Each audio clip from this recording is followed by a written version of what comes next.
galing anong zone ito? Dito sa may papuntang Bacolod. Wag yung sa may between Sambire at saka Katiklan na mataas yun eh. Yung sa circumferential road yung mataas, hindi pwede dyan. Oo, hindi kaya yan. Kahit, ang makakaya lang doon is 4 wheels, siguro. Pero ang tricycle, medyo... Malabo siya. Masang dalawa lang pasero niya, bao. Hindi kaya. Gakwang, gabrakutot gid ang kwat. Ang butso.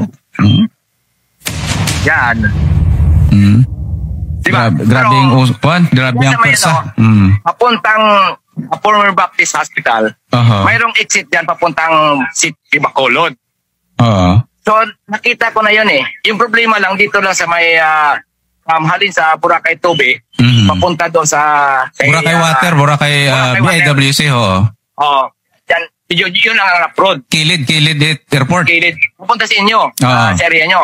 Yun ang harap road. Pero pagdating doon banda sa may going to papunta na ng Sitio Bacolod, medyo simentado na yan. At saka hindi masyadong mataas. Right side. So, my point is, ganito. Kung dito irorota yung airport, is close sa airport, mas maganda yan. Mas maganda yan kasi kahit on Ritoda o Matoda, kayang-kaya na yan. Kasi